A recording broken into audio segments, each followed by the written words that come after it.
interviewing somebody that Adam found who's absolutely fabulous. His name is Ripp. He's the senior director at Ripp Media. And Addie, what about him? Well, the reason I thought, by the way, Happy New Year. Happy New Year. We need one. We need a Happy New Year.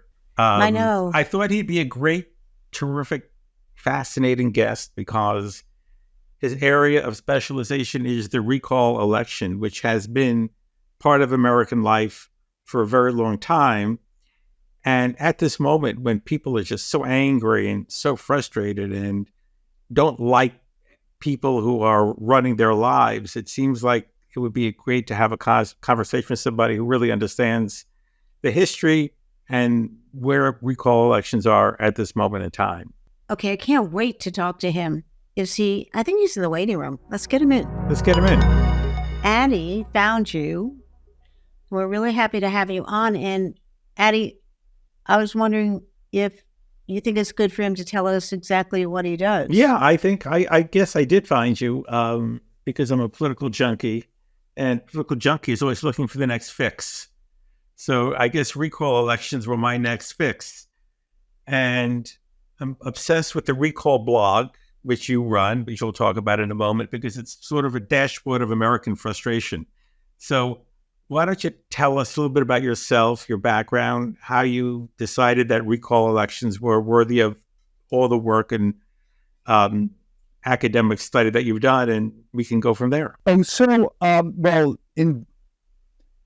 a career, I do public relations, but as a side, I am a senior research fellow at Berkeley Law's California Constitution Center and at the Hugh L. Carey Institute for Government Reform at Wagner College, and I run a blog on recall called the Recall Elections blog.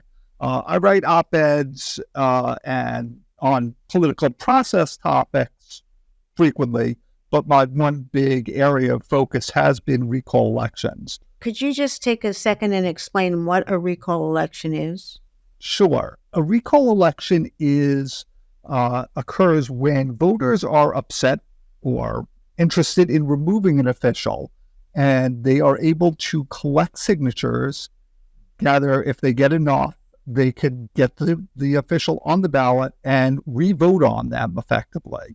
And do they get it? Can they get somebody off a ballot too? No, it's only after the person is in office. Okay. And recall elections do not exist everywhere. In fact, most on the state level, on the federal level, there is effectively no recall. It may not be constitutional. It's not clear, but for all intents and purposes, it is not allowed. For the state level, 20 states have it, allowing for some or all state legislator, some or all governors or state legislators. On the local level, about 40 or 41, it's not even clear there, have recall elections are allowed against local officials. So there are a lot of them, and internationally it exists. Actually, this last year in 2022, Mexico's president faced a recall this last year. Was there ever an effort to have a constitutional amendment to enable federal recall elections? There have been proposals, and in fact, it actually goes back to the beginning. The Massachusetts Bay Colony had an effective type of recall law. The Articles of Confederation government had what we might think of as a recall law. The recall was in the Virginia Plan, which was effectively the first draft of the Constitution, and it was voted on and removed during the Constitutional Convention. The recall then became a major issue during the debates, specifically the recall of U.S. senators who were at that time elected by the state legislature. And so my book is actually called Recall Elections from Alexander Hamilton to Gavin Newsom. And the reason I use Alexander Hamilton, it's not just because he's popular these days, but because he actually spent days arguing against recalls of U.S. senators. He did not like the recall, as many people do not like it today. How many signatures do you need? It depends on the office, and it depends on the state, and it really depends. So usually it's a percentage of either the vote or the amount of registered voters in a district. So it could range from 8, I've seen things like that, to when it was the California governor in 2021, over 1 million.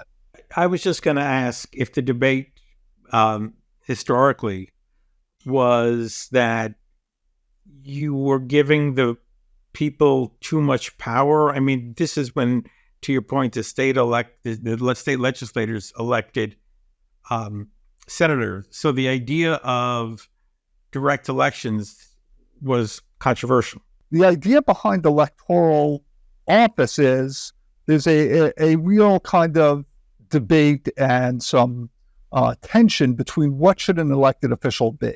Should an elected official be a trustee, somebody who we're electing because of their greater knowledge, their greater wisdom?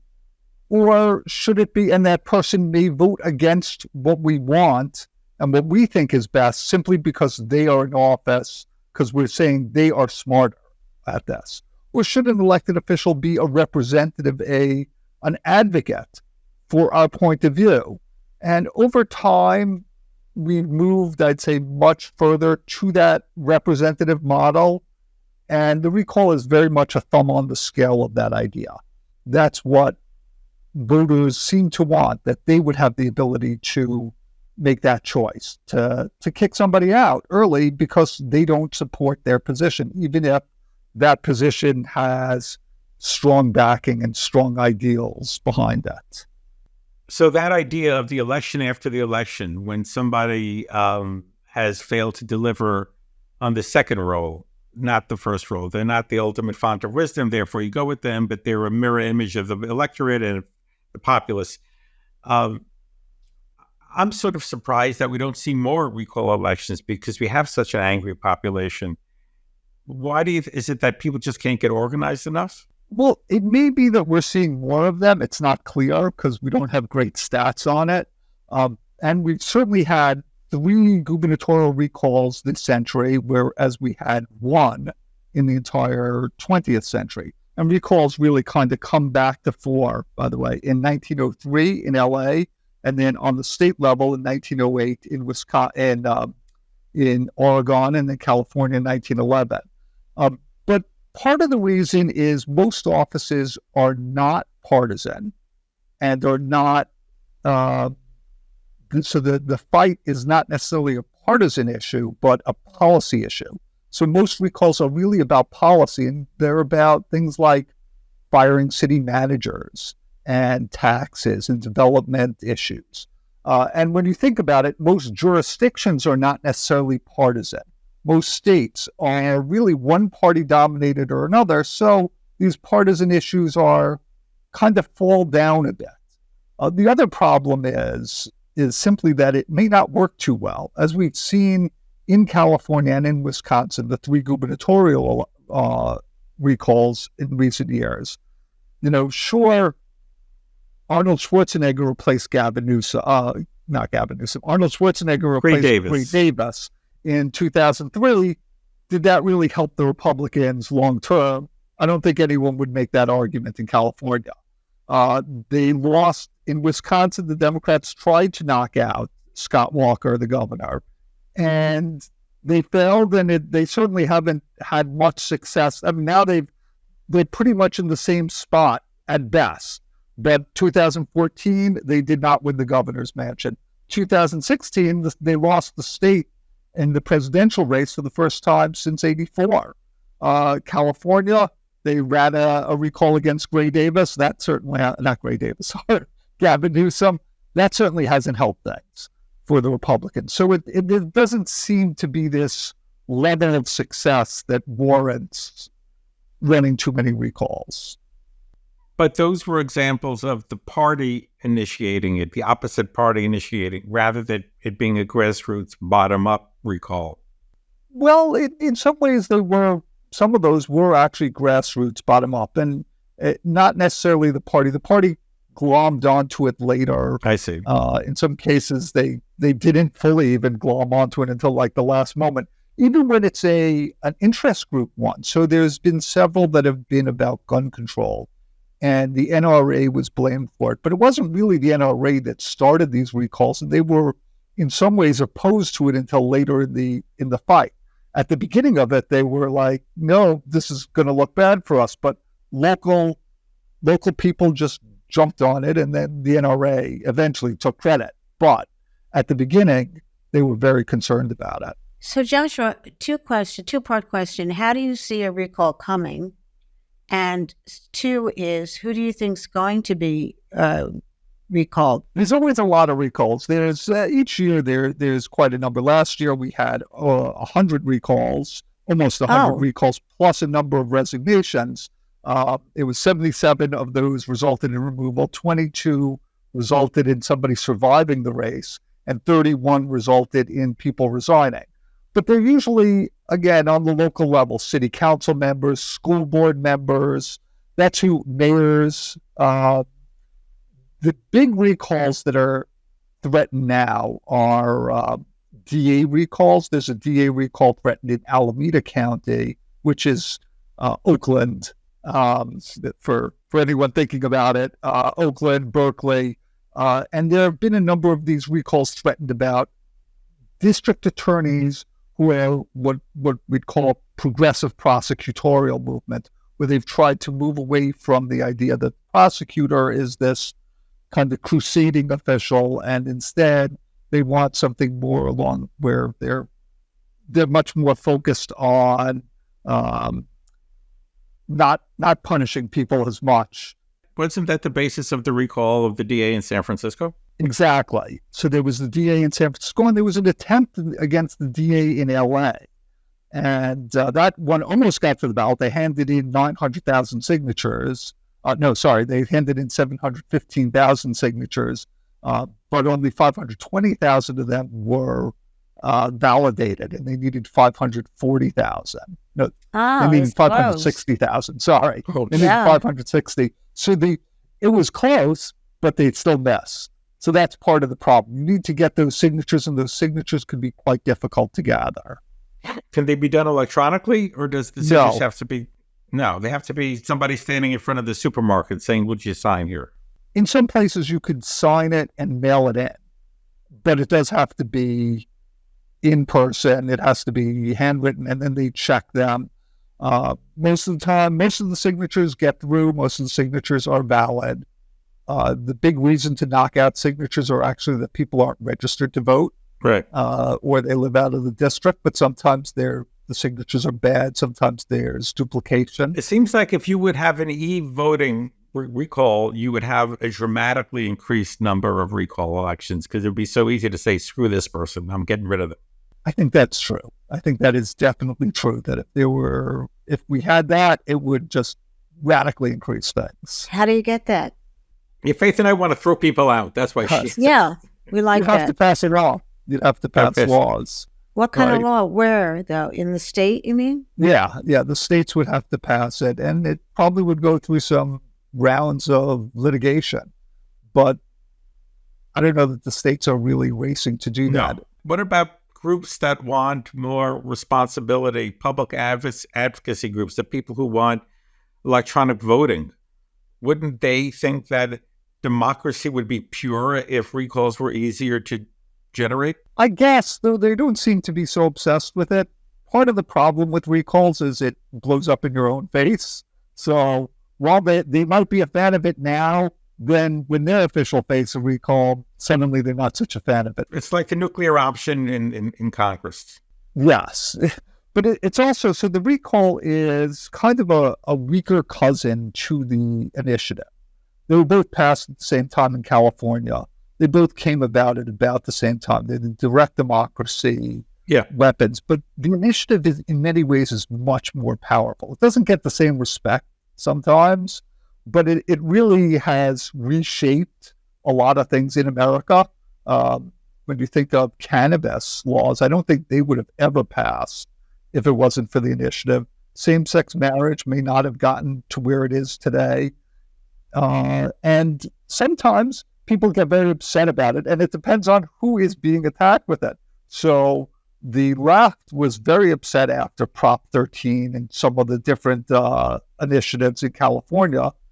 Now the right is very upset because in Ohio and other places, they're upset that it's being used to attack their positions on abortion. So it's there's a degree of hypocrisy here. The ballot initiative is essentially a workaround the legislature or whoever is controlling policies, putting the policy back in the hands of the voters.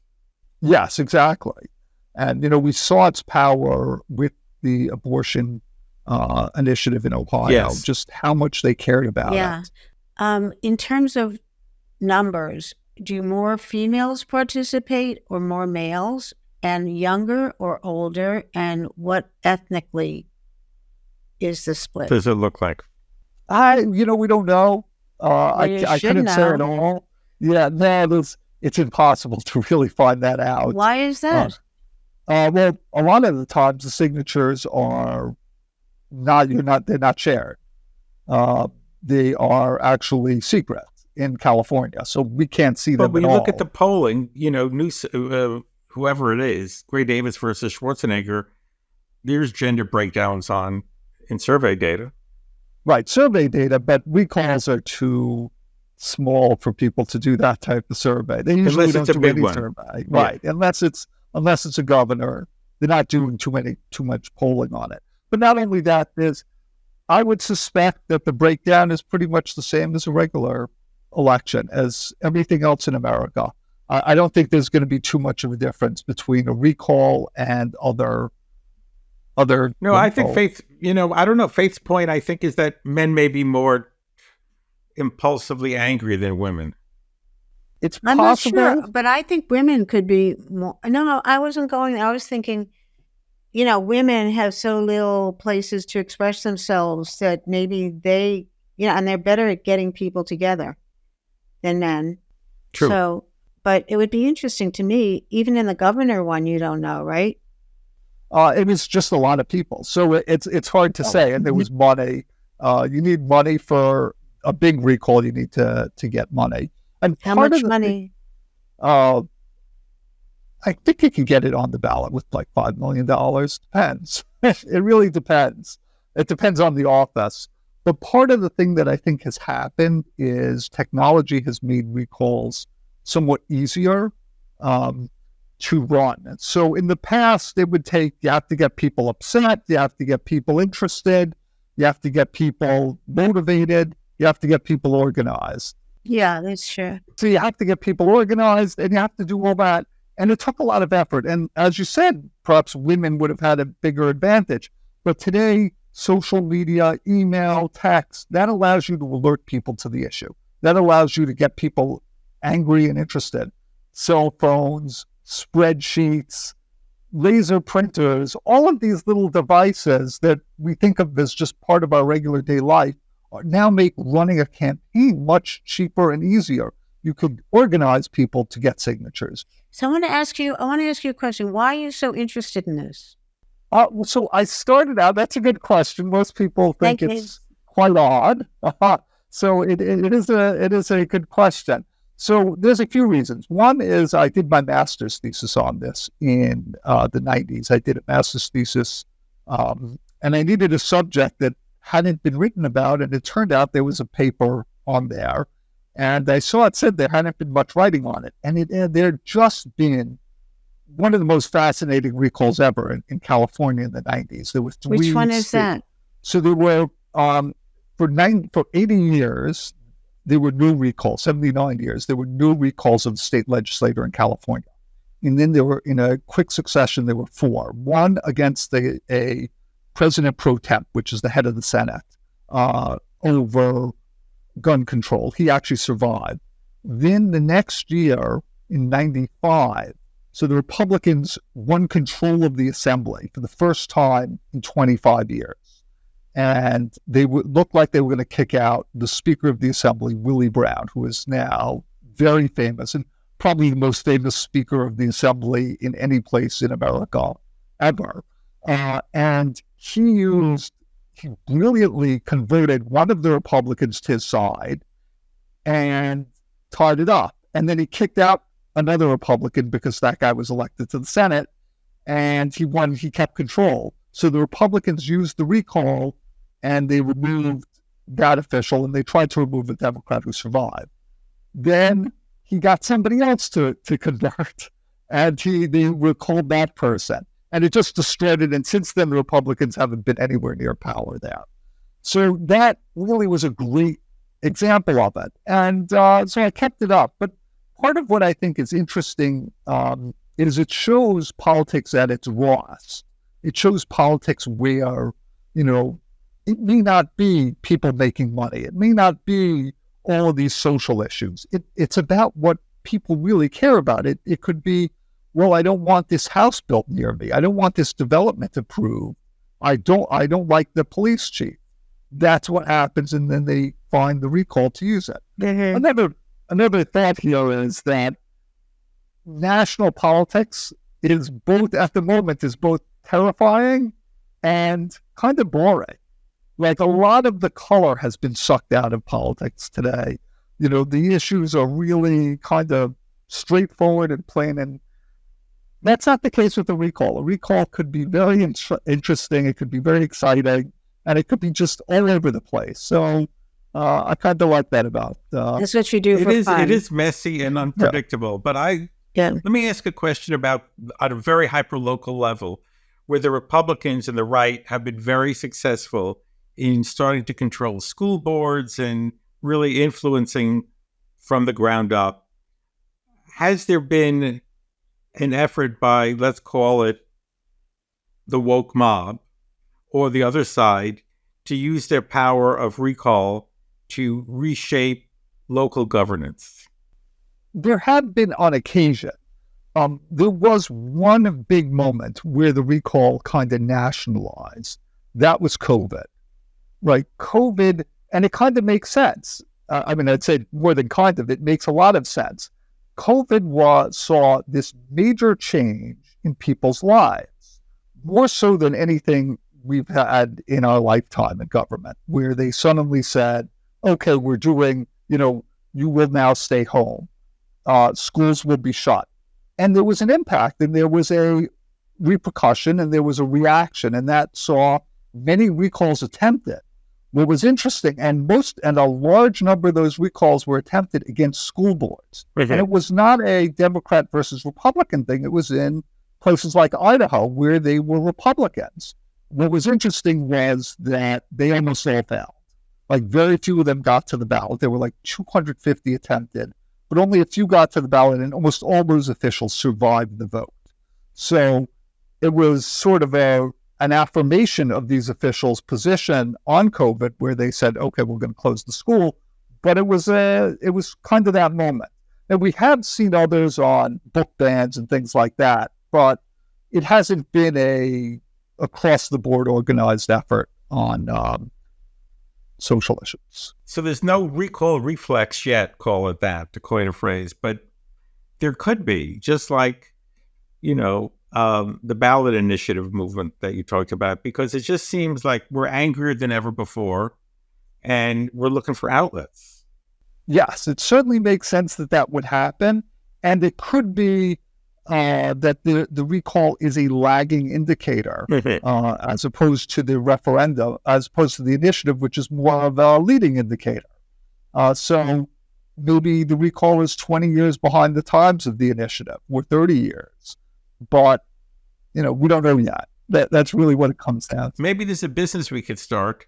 Let's call it the recall election in a box, where you create a platform where you put all the tools together and all the technology together, and you say, you want to start a recall election? Here it is. And it's sort of the recall election as a service. Yeah, so far I haven't figured out how to monetize this stuff. But part of it is that the laws are very different in each place. Well, that's why you need technology to help people to understand what's doable and what isn't. That's true. But what I would tell anyone looking to run a recall, read the law. Make sure you follow it to a T, because judges are very frequently not that helpful, and also the officials will try to stop it as much as possible. So they'll they'll throw up a lot of roadblocks, but it still gets Yeah. on. Because they think it's destabilizing to the system, an abuse of the system. Or they think they don't want it against them. Oh, that could be it. Right. So it really depends on the person. Some judges have been very, very positive to it. In fact, they tried to kick out a recall in Arizona in 2011 against their Senate president. And he eventually was kicked out in the recall vote. And they said, no, this is, a very important law that the state passed. And if you know the history, you see what he's talking about, that in 1912, William Howard Taft vetoed the state's constitution and would not let Arizona become a state because they had a recall of judges law. So they had to remove it. And then right after they were put into the government, into the U.S., and the state was adopted, they immediately adopted that recall law. They put it right back into their law. So he said, this is a very important law. We cannot get, you do not have to require like everything being perfect to get the recall on the ballot. I just wanted to ask one question, which is, Sure. given that you're such a close observer of American mood through the recall, we had the Iowa caucus last night, obviously. What's your take on where we are in terms of the inevitability of Trump and where this cycle is going? So I actually wrote an article on this a few years ago in 2021 where I said if Trump runs, he's going to be the nominee because anybody who's the former president is very popular with their party. And, we kind of forget it. So like you'd say, oh, Carter lost, and he would not have won in 84. Who was the Democratic nominee in 84? His vice president. George H.W. Bush lost. He was so hated by the Republicans that 2 years later, they nominated his sons to be the gubernatorial candidates. Yeah. So the party really likes their candidates. Their people who are in the party like their former president. So I don't know that I read too much into the fact that he does well and that he would get the nomination beyond that basic fact that when people vote for somebody, they manage to just accept it and will take that guy and fight for him to the death. Yeah, so he's going to get the nomination, I think, for sure. Yeah, and the election is, it's an interesting one. We'll see what happens. I don't think it's that interesting, but okay. You don't? Anyway, no, I think it's horrible. I guess if I'm following recalls, I find the whole elections interesting. Okay. I guess that must be true. Anyway, Joshua, I just loved meeting you, and I thought this was so interesting. I don't think anybody understood what recalls elections are, and hopefully now they do, and they can actually write in if they have any questions. We'll put up your contacts, and I really appreciate you spending the time. Sure, Yes, thanks yes. very much for It's having been- me on. Okay. I think a recall nerd is what America needs at the moment. So thanks for your work. Thanks. Yeah. There's so much talk about politics and every subject, every rock has been looked under, but this was interesting because you don't really hear much about the history of what is really the ultimate exercise of democracy, which is saying to somebody, we elected you, but now we hate you. So that angle on American history, going back to the founders and all the way to today, is kind of interesting, I think. And, we would not have, Arnold Schwarzenegger to talk about if there wasn't a recall. So I think we're going to see more of them, and it'll be interesting to see what kind of figures emerge from recall elections. But didn't you say they don't do it federally? They don't no, but they do it state level. So governors can be recalled, senators cannot be recalled. I'd like to see some nice federal recalls. I would too. Yeah. I have a think list. that would be exciting. Yeah. Yeah. I think if you're in the state, it's important. I guess you think it's important. I don't know. I just think so many incompetent people are in power. Well, So that's many. the point, right? I People understand. will say anything. You know how you hear people say anything to get elected. Right. And then once they say anything and get elected, you're stuck with them. So the recall says you're not stuck with them. You could actually pull them back. Yeah. And maybe it gets people to tell the truth more so when they're running. That's a great point. The Well, threat of recall could be Yeah. a forcing factor for more transparency. Yeah, maybe they should put that more in the forefront, like, in terms of, how people run and what they say. Anyway, interesting, different. Before Faith and I go, I just want to remind you to subscribe to Jolty, follow us, listen on your podcast platform of choice, tell your friends, make your enemies like you better, and get Jolty out into the world. We thank you. Yeah, beam us up, babies. Ciao. Beam us up, keep us up.